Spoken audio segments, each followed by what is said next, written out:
사상 유례없는 충격적인 일이 벌어졌습니다. 네팔의 기적, 그 뒤에 숨겨진 한국의 이야기. 안녕하세요. 감동 이야기로 함께하는 감동 브랜드입니다. 1990년 히말라야 작은 왕국에서 벌어진 놀라운 변화를 아십니까? 수십 년간 이어진 독재가 단 몇 개월 만에 무너지고 민주주의의 꽃이 피어났던 그 순간 말입니다. 놀랍게도 이 역사적 변화의 중심에는 우리나라 대한민국이 있었습니다. 한강의 기적으로 세계를 놀라게 했던 그 정신력이 멀고 먼 히말라야 너머까지 전해져 또 하나의 기적을 만들어낸 것이죠. 419 혁명과 6월 항쟁의 DNA가 어떻게 네팔 땅에 뿌리 내렸는지 우리가 몰랐던 자랑스러운 이야기가 지금 시작됩니다. 구독과 좋아요로 더 많은 감동 실화를 만나보세요. 저는 카트만두에 사는 안일입니다. 서울 연세대학교에서 정치학을 공부하고 고국으로 돌아온 지 벌써 3년이 지났죠. 한국에서 배운 민주주의의 소중함을 가슴에 품고 네팔의 변화를 꿈꿨는데 현실은 제 기대와 너무나 달랐습니다. 아침 일찍 일어나 거울 앞에 선 제 얼굴은 하루가 다르게 야위어 갔어요. 28살의 나이에 벌써 이렇게 지쳐 보일 줄은 몰랐습니다. 제가 일하는 작은 출판사에서 받는 월급은 겨우 23,000 루피, 우리 돈으로 치면 25만 원도 안 되죠. 하루 종일 일해도 한 끼 제대로 먹기 힘든 돈이었어요. 그런데 어젯밤 소셜미디어에 올라온 사진을 보고는 정말 화가 머리끝까지 올랐습니다. 국회의원들이 고급 호텔에서 파티를 벌이고 있었는데 그들의 일당이 25만 루피라고 하더군요. 제 한 달치 월급을 하루 만에 받는다는 얘기였죠. 더 가관인 건 그들의 자녀들이 스위스에서 찍은 사진이었어요. 명품 가방을 들고 고급 레스토랑에서 웃고 있는 모습을 보니 속이 뒤틀렸습니다. 아닐, 이걸 좀 봐. 절친한 친구 비카스가 휴대폰을 흔들며 제게 달려왔어요. 그의 얼굴에는 분노가 가득했습니다. 화면에는 정보통신부 장관의 연설 영상이 재생되고 있었죠. 청년들은 불평 대신 공부나 해라. 나라가 어려운 건 너희들이 게을러서다. 장관의 오만한 목소리가 제 귓속을 파고들었어요. 그는 연단 위에서 우리를 내려다보며 비웃고 있었습니다. 한국에서 본 1980년 광주의 기록 영상이 떠올랐어요. 그때도 권력자들은 젊은이들을 무시하고 짓밟으려 했었죠. 비카스의 주먹이 떨리고 있었습니다. 저 자식이 뭘 안다고 우리한테 저런 말을 해. 우리가 얼마나 열심히 사는데. 제 가슴 속에서도 뜨거운 것이 끓어올랐어요. 서울에서 공부할 때 419 혁명에 대해 배웠던 기억이 선명했습니다. 부패한 권력에 맞서 일어선 학생들의 이야기를 들으며 얼마나 감동했는지 몰라요. 그런데 지금 제가 그때의 한국 청년들과 똑같은 심정이 되어 있었던 거죠. 오후 3시쯤 카트만두 중심가에서 작은 시위가 시작됐습니다. 처음에는 20명 정도의 대학생들이 피켓을 들고 서 있었는데 시간이 갈수록 사람들이 하나둘 모여들었어요. 제도 비카스와 함께 그 무리에 합류했습니다. 우리도 인간이다. 존중받을 권리가 있다. 누군가 외치자 주변 사람들이 박수를 쳤어요. 하지만 곧 경찰들이 나타났고 그들은 망설임 없이 최루탄을 쏘기 시작했습니다. 매운 연기가 제 코와 목을 찔렀고 눈물이 쏟아졌어요. 사람들은 비명을 지르며 사방으로 흩어졌죠. 저는 비카스의 손을 꽉 잡고 골목으로 뛰어들었습니다. 숨이 턱까지 차올랐지만 멈출 수 없었어요. 뒤에서는 경찰들의 고함 소리가 들려왔거든요. 이건 우리의 419다. 골목 모퉁이에 숨어서 제가 한 말에 비카스가 고개를 끄덕였습니다. 한국에서 배운 민주주의의 정신이 제 혈관을 타고 흐르고 있었어요. 더 이상 참을 수 없었습니다. 이 부패한 권력에 맞서 싸워야겠다는 결심이 마음속 깊은 곳에서 솟구쳤죠. 그날 밤 집에 돌아와서도 잠이 오지 않았어요. 창밖으로 보이는 카트만두의 불빛들이 평소와 다르게 느껴졌습니다. 마치 이 도시 전체가 무언가 큰 변화를 기다리고 있는 것 같았어요. 2장. 침묵과 공포. 어제의 시위가 끝난 후 이상한 정적이 도시를 덮었습니다. 아침에 일어나 습관적으로 휴대폰을 켰는데 모든 소셜미디어가 접속되지 않더군요. 페이스북, 트위터, 인스타그램까지 모든 것이 차단되었어요. 뭐가 잘못됐나? 비카스에게 전화를 걸었지만 그마저 연결이 안 됐습니다. 인터넷도 끊겼고 해외 통신망도 모두 막혔어요. 순간 한국에서 들었던 전두환 시절 이야기가 떠올랐죠. 언론 통제와 정보 차단이 독재의 시작이라고 배웠던 기억이 생생했습니다. 출판사로 향하는 길에 만난 사람들의 표정이 어둠에 잠겨 있었어요. 카페에서 일하던 수잔이 제게 다가왔습니다. 안일, 온라인으로 번역 일을 하던 친구들이 모두 일자리를 잃었어. 해외 고객과 연락이 안 된다더군. 수잔의 목소리에는 절망이 섞여 있었어요. 네팔의 많은 청년들이 인터넷을 통해 생계를 유지하고 있었는데 하루아침에 그 모든 것이 사라져버린 거죠. 제가 아는 프로그래머 라젠도 캐나다 회사와 하던 프로젝트가 중단됐다고 하더군요. 오후 2시쯤 국영 텔레비전에서 특별 방송이 나왔습니다. 정보통신부 장관이 화면에 나타나 거만한 표정으로 말했어요.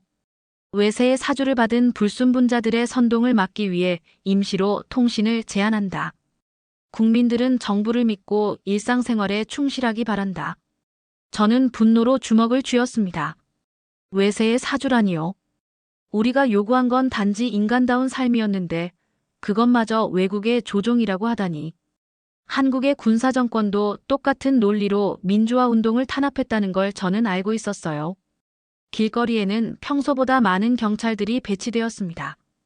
대학 근처에는 검문소까지 설치되어 학생들의 신분증을 일일이 확인했어요. 제가 다니던 트리부반 대학교 캠퍼스 입구에서도 경비가 3배로 늘어났죠. 누구든 잡혀갈 수 있다더군. 동료 기자 프라딥이 속삭이듯 말했어요. 어제 시위에 참가했던 학생 몇 명이 새벽에 연행되었다는 소문이 돌았습니다. 확인할 방법도 없고 가족들도 어디로 끌려갔는지 모른다고 했어요. 저는 골목길을 걸으며 한국에서 배운 역사를 떠올렸습니다. 1980년 5월 광주에서도 이런 공포의 시간이 있었을 거예요. 시민들이 서로를 의심하게 만들고 두려움 속에서 침묵하게 만드는 것이 독재의 전술이라는 걸 알고 있었죠.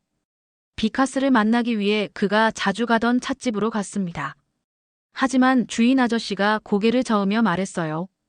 비카스는 오늘 오지 않았어.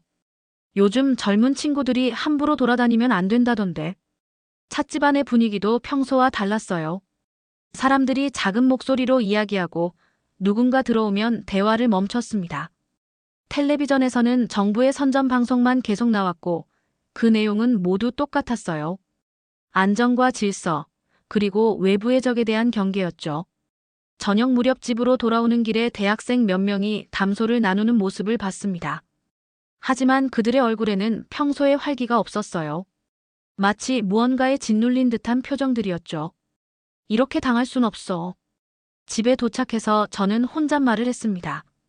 정보 통제가 시작되면서 오히려 자유에 대한 갈망이 더 강해졌어요.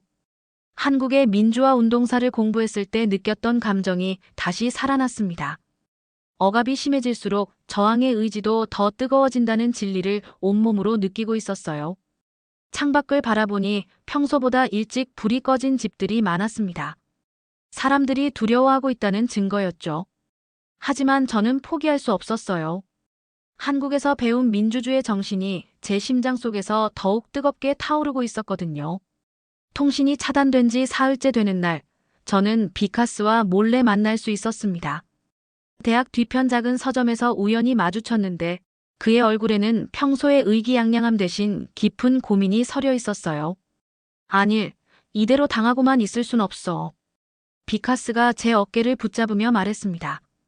그의 눈빛에는 결연한 의지가 담겨 있었어요. 저도 같은 생각이었죠. 한국의 학생운동사를 공부하면서 알게 된 것이 있었어요. 소통이 막혔을 때 가장 효과적인 방법은 오래된 방식으로 돌아가는 것이었습니다. 대자보를 만들어보자. 제가 제안하자 비카스의 눈이 반짝였어요. 1960년 419 혁명 당시에도 학생들은 대자보로 진실을 알렸다고 배웠거든요. 인터넷이 없어도 사람들의 마음을 움직일 수 있는 힘이 있다는 걸 알고 있었습니다. 우리는 그날 밤 비카스의 작은 방에 모여 진실의 목소리라는 제목의 대자보를 만들기 시작했어요. 비카스는 컴퓨터 그래픽에 능했고 저는 한국에서 배운 선전 문구 작성법을 활용했습니다. 국회의원 일당 25만 루피, 청년 월급 2만 루피. 이것이 공정한가? 큰 글씨로 적은 첫 번째 문장이었어요. 그 아래에는 정보통신부 장관의 오만한 발언과 함께 청년들의 현실을 대비시켰죠. 비카스가 만든 그래프는 한눈에 봐도 불공평함이 드러났습니다.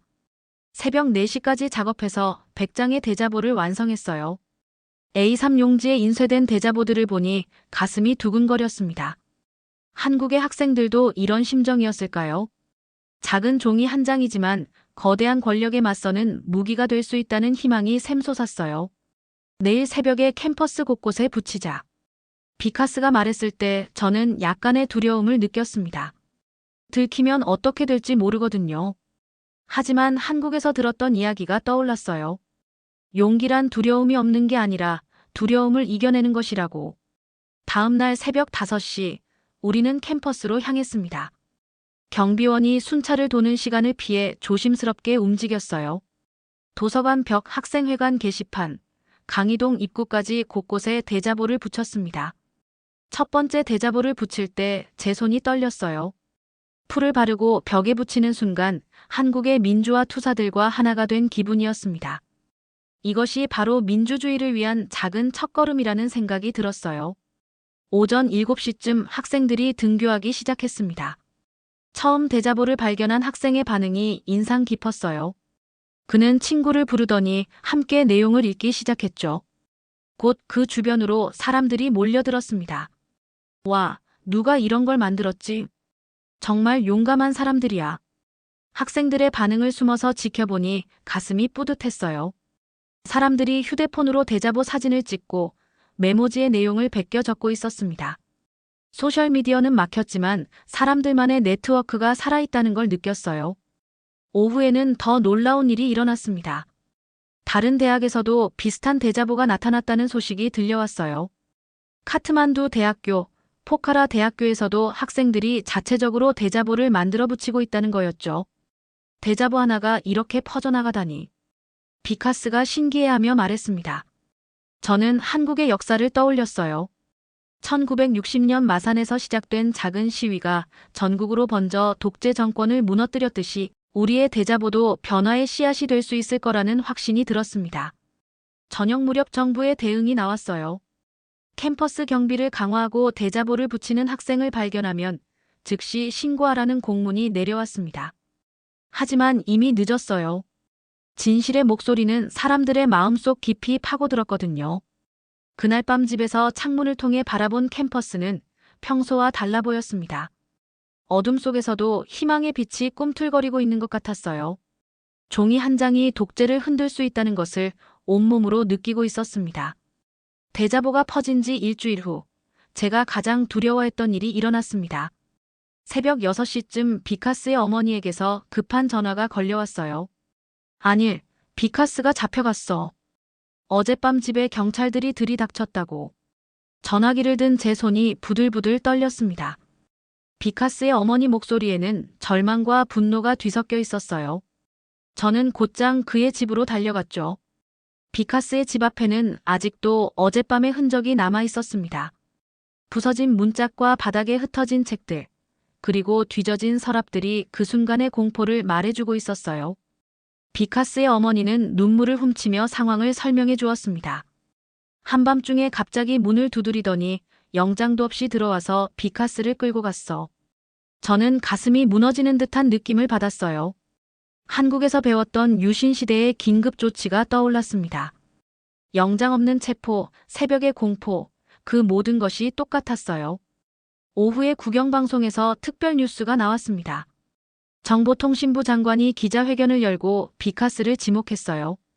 외세와 내통하여 국가 안보를 위협한 반역자를 체포했다. 화면에 나온 비카스의 사진을 보니 눈물이 쏟아졌습니다. 제 절친이 반역자라니요. 우리가 한 건 단지 진실을 알리는 것뿐이었는데 말이에요. 장관의 차가운 목소리가 제 가슴을 도려내는 것 같았습니다. 대학 캠퍼스의 분위기는 얼음장처럼 차가워졌어요. 학생들이 서로 눈을 마주치기조차 꺼려했습니다. 도서관에서 공부하던 후배들도 저를 보면 고개를 숙이고 피했어요. 누구든 연관되면 끌려갈 수 있다는 두려움이 퍼져 있었죠. 아닐, 너도 조심해야 해. 같은과 친구 수레 씨가 조심스럽게 말했습니다. 그의 얼굴에는 걱정과 함께 경계심도 섞여 있었어요. 친구조차 의심하게 만드는 것이 독재의 가장 악독한 수법이라는 걸 그때 깨달았습니다. 저는 비카스가 자주 가던 찻집을 찾아갔어요. 혹시 그에 대한 소식을 들을 수 있을까 하는 희망 때문이었습니다. 하지만 찻집 주인 아저씨도 고개를 저으며 모른다고 했어요. 요즘 같은 때에 함부로 말하면 안 되지 않나. 아저씨의 말투에서도 공포를 느낄 수 있었어요. 평소 정치 이야기를 좋아하던 분이 이렇게 말을 아끼다니. 비카스의 체포가 얼마나 큰 충격을 주었는지 알 수 있었습니다. 그날 저녁 혼자 집에 앉아 있으니 죄책감이 밀려왔어요. 비카스와 함께 대자보를 만든 것은 저였는데 왜 그만 잡혀간 걸까요? 제가 더 조심스러웠다면 친구를 지킬 수 있었을 텐데 하는 후회가 계속 들었습니다. 미안해, 비카스. 혼자 중얼거리며 눈물을 삼켰어요. 한국에서 배웠던 민주화 운동사에도 이런 슬픈 순간들이 많았다는 걸 알고 있었습니다. 동지를 잃는 아픔, 그리고 살아남은 자의 죄책감까지 말이에요. 하지만 동시에 분노도 치솟았습니다. 정의로운 일을 한 친구가 반역자로 몰리는 현실이 너무 억울했어요. 이런 부조리한 세상을 바꿔야겠다는 결심이 더욱 단단해졌습니다. 캠퍼스에서는 더 이상 대자보를 찾아볼 수 없었어요. 경비원들이 밤낮으로 순찰을 돌았고 학생들도 움츠러들었습니다. 하지만 저는 포기할 수 없었어요. 비카스의 희생을 헛되이 만들 순 없었거든요. 그날 밤 잠들기 전에 한국의 민주화 투사들을 떠올렸습니다. 그들도 동지를 잃는 슬픔을 겪었지만 끝까지 포기하지 않았어요. 한 친구의 희생이 수천 명의 청년을 깨울 수 있다는 것을 믿고 있었습니다. 비카스가 잡혀간 지 열흘이 지났지만 그에 대한 소식은 전혀 들을 수 없었습니다. 가족들도 어디에 있는지 모른다고 했고 변호사를 구해도 면회조차 허락되지 않았어요. 제 마음은 하루하루 타들어갔습니다. 그러던 어느 날 오후 대학 앞 찻집에서 끔찍한 소문이 돌기 시작했어요. 비카스가 고문을 당하고 있다는 이야기였습니다. 확인할 방법은 없었지만 사람들의 얼굴에는 분노가 가득했어요. 더 이상 참을 수 없어. 경제학과 3학년 라빈이 주먹을 쥐고 말했습니다. 평소 조용하던 그마저 이렇게 나올 정도로 분위기가 달아오르고 있었어요. 학생들 사이에는 뭔가 해야 한다는 공감대가 형성되고 있었습니다. 정보통신부 장관 저택으로 가자. 누군가 외쳤을 때 찻집 안이 순간 조용해졌어요. 하지만 곧 웅성거림이 시작됐죠. 그동안 억눌렸던 감정들이 한꺼번에 터져 나오는 것 같았습니다. 저도 머뭇거렸어요. 한국에서 배운 평화적 시위의 중요성을 알고 있었거든요. 하지만 친구를 잃은 슬픔과 분노가 이성을 압도하고 있었습니다. 결국 저도 그 대열에 합류하기로 했어요. 오후 3시쯤 트리브반 대학교 정문에서 학생들이 모이기 시작했습니다. 처음에는 100명 정도였는데 시간이 갈수록 늘어나 500명이 넘었어요. 다른 대학에서도 학생들이 합류했죠. 비카스를 돌려내라. 부패한 권력을 타도하자. 학생들의 구호가 하늘을 찌를 듯 울려 퍼졌습니다. 저도 목청껏 소리쳤어요. 그동안 가슴에 쌓였던 울분이 한꺼번에 쏟아져 나왔습니다. 행진이 시작됐어요. 학생들은 대로를 메우며 장관의 저택이 있는 고급 주택가로 향했습니다. 경찰들이 막으려 했지만 사람이 너무 많아서 통제가 불가능했어요. 장관의 저택에 도착했을 때 저는 깜짝 놀랐습니다. 궁전 같은 건물과 넓은 정원, 그리고 고급 자동차들이 즐비했어요. 청년들은 하루 종일 일해도 한 끼 먹기 힘든데 이 사람은 이런 곳에서 호의호식하고 있었던 거죠. 저기 봐. 저게 우리 세금으로 지어진 거야. 한 학생이 분노에 찬 목소리로 외쳤습니다. 저택 앞에 서 있던 벤츠와 BMW를 보니 속이 뒤틀렸어요. 비카스의 어머니가 아들 면회를 위해 변호사비도 구하지 못해 눈물 찢던 모습이 떠올랐습니다. 학생들의 분노가 절정에 달했을 때 누군가 돌을 던졌어요. 저택의 창문이 박살나는 소리가 들렸죠. 그 순간을 계기로 상황이 걷잡을 수 없이 흘러갔습니다. 불을 질러라. 누가 외쳤는지도 모르게 화염병이 날아갔어요. 저택의 한쪽 벽에서 불꽃이 치솟기 시작했습니다. 저는 그 광경을 보며 복잡한 감정에 휩싸였어요. 한국에서 배운 평화적 저항과는 거리가 멀었지만 이해할 수 있었습니다. 저택에서 장관이 황급히 뛰쳐나왔어요. 평소 거만하던 모습은 온데간데 없고 공포에 질린 얼굴이었습니다. 학생들이 그를 애워쌌죠. 우리 친구를 어디 숨겨놨어?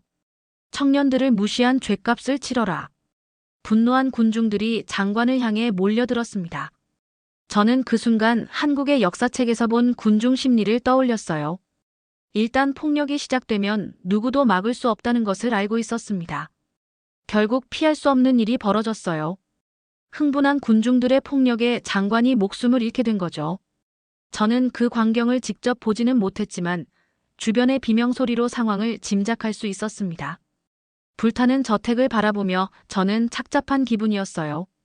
부패한 권력이 무너지는 건 기뻤지만 이런 방식이어야 했나 하는 의문이 들었습니다. 한국의 민주화 과정에서도 이런 순간들이 있었을 거라는 생각이 들었어요. 그날 밤 집으로 돌아오는 길에 카트만두 전체가 술렁이고 있다는 걸 느꼈습니다. 청년들의 분노가 마침내 폭발한 것이었죠.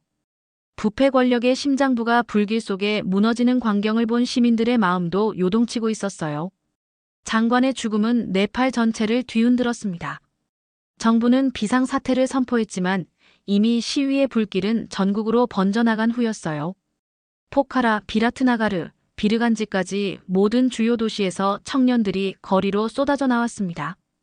저는 대학 근처 찻집에서 상황을 지켜보고 있었어요. 텔레비전에서는 연일 정부의 발표가 나왔지만 사람들은 더 이상 믿지 않았습니다. 오히려 더 큰 분노를 품고 있었죠. 이제 총리까지 끌어내려야 해. 찻집 주인 아저씨까지 이렇게 말할 정도였으니까요. 평소 정치에 관심 없던 시민들까지 변화를 원하고 있었어요. 그런데 셋째 날 오후 예상치 못한 일이 벌어졌습니다. 총리 관저 근처에서 벌어진 시위 도중 총리의 부인이 쓰러진 거예요. 심장마비였다고 했습니다. 아마도 며칠째 계속되는 극도의 스트레스 때문이었겠죠. 그날 밤 국영 텔레비전에 총리가 직접 출연했어요. 평소 위엄있던 모습과는 전혀 달랐습니다. 머리는 헝클어져 있었고 눈은 충혈되어 있었어요. 그리고는 예상치 못한 말을 했습니다. 국민 여러분, 저는 더 이상 이 자리에 있을 수 없습니다. 총리의 목소리가 떨리고 있었어요. 화면 너머로도 그의 절망감이 고스란히 전해졌습니다. 아내를 잃은 남편의 모습이었죠. 제 아내가 세상을 떠났습니다. 이 모든 혼란의 책임은 저에게 있습니다. 총리가 눈물을 흘리기 시작했어요. 권력의 정점에 있던 사람이 텔레비전 앞에서 우는 모습을 보니 저도 복잡한 감정이 들었습니다.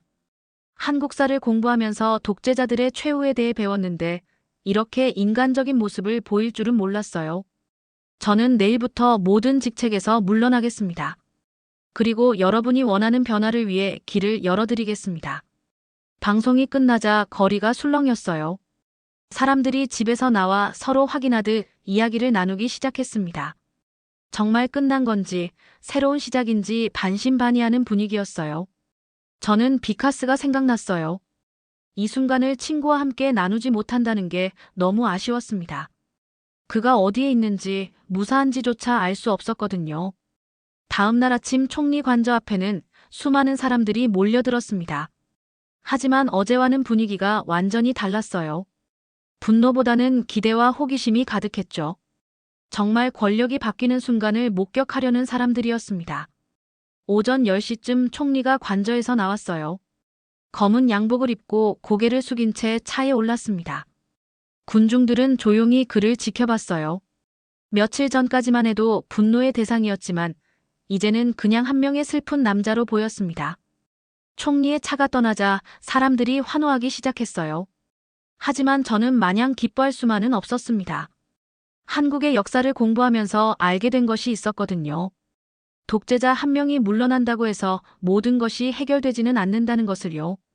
오후에 긴급 국무회의가 열렸다는 소식이 들려왔어요. 남은 강요들이 임시정부 구성을 논의한다고 했습니다. 하지만 시민들은 그들을 믿지 않았어요. 모두 구체제의 일부였으니까요. 새로운 사람이 나와야 해. 대학생 수잔이 말했습니다. 많은 사람들이 고개를 끄덕였어요. 진정한 변화를 위해서는 완전히 새로운 인물이 필요하다는 공감대가 형성되고 있었습니다. 그날 저녁 국영방송에서 중요한 발표가 있었어요. 내각이 총사퇴하고 임시정부를 구성한다는 내용이었습니다. 그리고 존경받는 원로 정치인이 임시 총리를 맡는다고 했어요. 공산당 정권이 하루아침에 무너진 순간이었습니다. 수십 년간 이어져 온 독재 체제가 젊은이들의 힘으로 끝난 거죠. 한국의 419 혁명과 6월 항쟁을 떠올리게 하는 역사적 순간이었어요. 저는 창밖을 바라보며 감격했습니다. 카트만두 곳곳에서 축포가 터지고 사람들이 환호하고 있었어요. 한국에서 배운 민주주의 정신이 이 땅에도 뿌리를 내리고 있다는 걸 느꼈습니다. 하지만 동시에 걱정도 들었어요. 이제 진짜 어려운 일이 시작이라는 걸 알고 있었거든요. 독재를 무너뜨리는 것보다 민주주의를 건설하는 것이 더 힘든 일이니까요. 임시 총리로 선출된 분은 70대의 원로 정치인 카드가 프라사드였습니다. 젊은 시절 영국 유학을 다녀온 후 평생 교육과 사회개혁에 헌신해온 분이었어요. 부패와는 거리가 멀고 시민들의 존경을 받는 인물이었죠. 첫 방송 연설에서 프라사드 선생의 목소리는 따뜻하면서도 단호했습니다. 젊은 친구들, 여러분이 해낸 일은 정말 대단합니다. 부패한 권력을 몰아낸 용기에 박수를 보냅니다. 저는 텔레비전 앞에서 가슴이 뭉클했어요. 우리 청년들을 인정해주는 어른이 있다는 것만으로도 위로가 됐습니다. 하지만 이제부터가 진짜 시작입니다. 파괴는 쉽지만 건설은 어렵습니다. 여러분의 분노와 열정을 이제는 건설적인 방향으로 돌려주십시오. 프라사드 선생의 말이 제 가슴에 깊이 박혔어요. 한국에서 배웠던 민주화 이후의 과정들이 떠올랐습니다. 독재를 무너뜨린 후에도 수많은 시행착오를 겪었다는 것을 알고 있었어요. 다음 날 프라사드 선생은 트리부반 대학교를 직접 방문했습니다. 대강당에 모인 학생들 앞에서 그는 눈물을 글썽이며 말했어요. 여러분이 보여준 용기 덕분에 이 나라가 새 출발할 수 있게 됐습니다. 하지만 민주주의는 하루아침에 만들어지지 않습니다. 학생들이 조용히 귀를 기울였어요. 며칠 전까지만 해도 분노로 가득했던 얼굴들이 이제는 진지한 표정으로 변해 있었습니다. 돌을 던지는 손으로 이제는 학교를 짓고 병원을 만들어 주십시오. 정치인을 감시하고 견제하는 역할도 해주시고요. 프라사드 선생의 말에 박수가 터져 나왔어요. 저도 손뼉을 치며 깨달았습니다. 진정한 혁명은 권력을 바꾸는 것이 아니라 사람들의 의식을 바꾸는 거라는 것을요. 연설이 끝난 후 프라사드 선생은 학생들과 직접 대화 시간을 가졌습니다. 한 학생이 질문했어요. 앞으로 어떻게 해야 이런 일이 다시 일어나지 않을까요? 여러분이 계속 깨어 있어야 합니다. 민주주의는 영원한 경계가 필요한 제도입니다. 그의 대답을 들으며 저는 한국의 민주화 과정을 생각했어요. 시민들이 끊임없이 감시하고 참여해야만 민주주의가 유지될 수 있다는 교훈이었죠. 며칠 후 놀라운 소식이 들려왔어요. 비카스가 석방된다는 거였습니다. 임시정부가 정치범들을 모두 풀어주기로 했다고 했어요. 저는 기쁨에 눈물이 날 것 같았습니다. 비카스와 재회한 순간은 평생 잊을 수 없을 거예요. 많이 야위었지만 눈빛은 여전히 살아있었습니다. 아닐, 우리가 해냈어. 정말 해냈다고. 비카스가 제 어깨를 붙잡으며 말했어요. 그의 목소리에는 감격이 넘쳐 있었습니다. 이제 진짜 시작이야. 저는 프라사드 선생의 말을 떠올리며 답했어요. 우리에게는 더 큰 책임이 주어진 거였죠. 프라사드 선생은 석 달 내에 자유선거를 실시하겠다고 발표했습니다. 그리고 청년들에게 적극적인 참여를 당부했어요. 정치는 정치인들만의 것이 아닙니다. 여러분 모두의 것입니다. 저는 그날 밤 한국에서 배운 시민사회의 중요성을 떠올렸어요. 선거 감시, 정책 제안, 시민교육까지 해야 할 일이 산더미였습니다. 비카스와 함께 네팔 청년 민주연대를 만들기로 했어요. 파괴가 아닌 건설의 주역이 되자고 다짐했습니다. 한국의 시민운동가들처럼 말이에요. 우리가 만드는 미래가 진짜 혁명의 완성이야. 비카스의 말에 고개를 끄덕였어요. 눈물의 호소로 시작된 새로운 부름에 우리는 응답하기로 한 거였죠. 선거를 석 달 앞두고 카트만두는 완전히 다른 도시가 되어 있었습니다. 거리 곳곳에서 시민들이 정치 토론을 벌이고 젊은이들이 선거 준비 작업에 열심히 참여하고 있었어요. 저와 비카스도 네팔 청년 민주연대를 중심으로 바쁜 나날을 보내고 있었습니다. 그런데 놀라운 소식이 들려왔어요. 한국의 시민단체와 기술자들이 네팔의 민주화를 지원하러 온다는 거였습니다. 통신망 복구와 선거 시스템 구축을 도와준다고 했어요. 정말 한국에서 온다고? 비카스가 믿기지 않는다는 표정으로 물었습니다. 저는 가슴이 벅차올랐어요. 제가 공부했던 그 나라에서 직접 도움의 손길을 내밀어 주다니요. 한국 지원단이 도착한 날, 저는 공항에 나가서 그들을 맞았습니다. 20명 정도의 엔지니어와 선거 전문가들이었어요. 단장을 맡은 김민수 씨는 제 또래의 젊은 시민운동가였습니다. 안녕하세요, 안일 씨. 한국에서 공부하셨다고 들었어요. 김민수 씨가 유창한 영어로 말을 걸었어요. 저는 한국어로 대답했습니다. 네, 연세대학교에서 공부했습니다. 이렇게 도와주셔서 정말 감사해요. 그의 얼굴에 놀라움과 반가움이 동시에 떠올랐어요. 네팔 청년이 한국어를 유창하게 하는 것이 신기했나 봅니다. 한국 지원단은 정말 전문적이었어요. 끊어진 통신망을 복구하는 것은 물론이고 투명한 선거를 위한 전자 시스템까지 구축해 주었습니다. 무엇보다 시민들에게 민주주의 교육을 해주는 모습이 인상 깊었어요. 민주주의는 제도만으로는 안 됩니다. 시민의식이 뒷받침되어야 해요. 김민수 씨의 말이 제 마음에 와닿았어요. 한국도 민주화 이후 시행착오를 겪으면서 이런 경험을 쌓았을 거라는 생각이 들었습니다. 저희 청년연대는 한국팀과 함께 선거 캠페인을 준비했어요. 젊은 유권자들을 위한 정책 토론회, 후보자 검증 작업, 선거 감시 활동까지 체계적으로 진행했습니다. 이게 바로 시민사회의 역할이구나. 비카스가 감탄하며 말했어요. 한국의 선거 문화를 직접 보면서 많은 것을 배우고 있었습니다. 선거를 한 달 앞두고 프라사드 임시 총리가 우리 연대를 찾아왔어요. 그는 젊은이들의 활동을 직접 보고 싶다고 했습니다. 여러분이 정말 자랑스럽습니다. 파괴의 손에서 건설의 손으로 변한 모습이 아름다워요. 그의 말에 저는 뭉클함을 느꼈어요. 몇 달 전 분노로 가득했던 우리가 이제는 희망을 만드는 사람들이 되어 있었거든요. 드디어 선거일이 다가왔습니다. 네팔 역사상 첫 번째 진정한 자유선거였어요. 새벽부터 투표소 앞에는 긴 줄이 늘어섰습니다. 할머니, 할아버지부터 처음 투표하는 젊은이들까지 모두가 설렘 반 긴장 반의 표정이었어요. 저도 오전 일찍 투표를 마쳤습니다. 투표용지에 도장을 찍는 순간 한국에서 배운 민주주의가 이 땅에 뿌리내리는 것을 느꼈어요. 가슴이 벅차올랐습니다. 오후에는 선거 감시 활동을 했어요.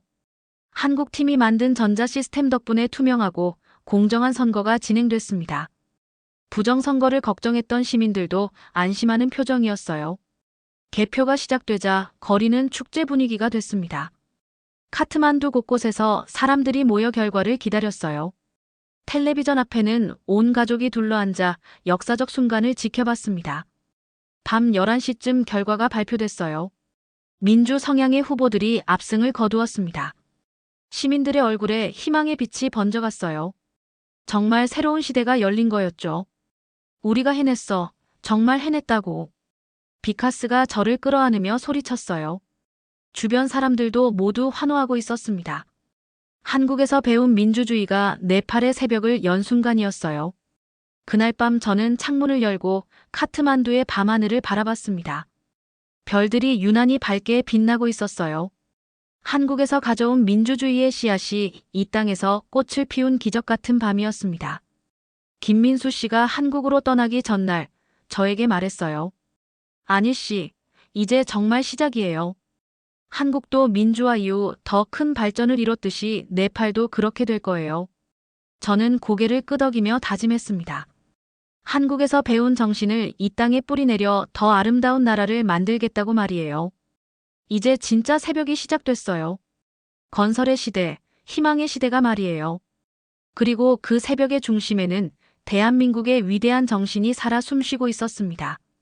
이 감동적인 실화가 마음에 와 닿으셨다면 구독과 좋아요, 세계 곳곳에 퍼져나간 한국의 아름다운 이야기들을 계속해서 전해드리겠습니다. 댓글로 여러분의 감상과 의견 남겨주시면 영상 제작에 큰 도움이 되니 나눠주세요.